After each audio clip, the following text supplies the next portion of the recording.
Logo ডিজাইনের কীভাবে source file তৈরি করছি। প্রথমেই একটি আর্টবোর্ড নিয়ে নিচ্ছি 1500 বাই 1500 পিক্সেলের। যে আর্টবোর্ডে আমি লোগো ডিজাইনটি করেছিলাম সেখান থেকে জাস্ট ড্র্যাগ করে আমি এই নতুন আর্টবোর্ডের মধ্যে একদম মাঝ বরাবর অ্যালাইনমেন্ট ঠিক রেখে আমি এটাকে এআই ফাইল সেভ করব। সো Ctrl+S প্রেস করে আমি এআই ফাইলটা সেভ করছি। প্রথমে আমি একটি ফোল্ডার তৈরি করে নিচ্ছি, যেহেতু সোর্স ফাইল তৈরি করছি। ফোল্ডারে আমি নামটা লোগোর নামে দিয়ে দিলাম। দেন হচ্ছে ফাইল নেমের জায়গায় মেরিডিয়ান নামটা লিখে জাস্ট সেভ করে দিলাম। দেন Ctrl+Shift+S প্রেস করে আমি অন্য আরেকটা ফরম্যাট পিডিএফ ফরম্যাটে সেভ করে নিচ্ছি। হাই কোয়ালিটি প্রিন্টে সেভ করে নিলাম। দেন আবারও আমি Ctrl+Shift+S প্রেস করে ইপিএসে সেভ করছি।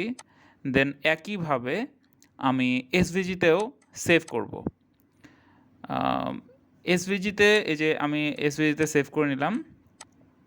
দেন আমাদের জেপিজি সেভ করতে হবে অ্যান্ড পিএনজি সেভ করতে হবে। সো জেপিজি এবং পিএনজির জন্য আমরা সরাসরি চলে যাচ্ছি। এখান থেকে আমরা চলে যাব এক্সপোর্টে। এক্সপোর্ট থেকে সেভ ফর ওয়েব যে অপশনটা রয়েছে সেই অপশনে ক্লিক করে, আমার এখানে আগে থেকে পিএনজি করা ছিল, আমি জাস্ট ফরম্যাটটা চেঞ্জ করে জেপিজি করে নিলাম। দেন সেভ করে নিলাম। আর পিএনজির ক্ষেত্রে আমাদেরকে আর্টবোর্ডের সাইজ এবং লোগোর সাইজটা ম্যাচ করতে হবে, সেজন্য আমি আর্টবোর্ড টুল নিয়ে ম্যাচ করে ফেললাম। দেন একইভাবে Ctrl+Alt+Shift+S প্রেস করে পিএনজি ফরম্যাটটা ওকে করে দিয়ে আমি সেভ করে ফেললাম। আমাদের মোটামুটি যেগুলো ডেলিভারি করার মতো ফাইল রয়েছে সেগুলো রেডি হয়ে গেল। এখন আমি ফোল্ডারে চলে গেলাম।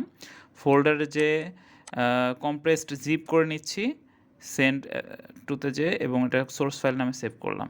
সো এভাবে আপনারা ফাইল রেডি করতে পারেন।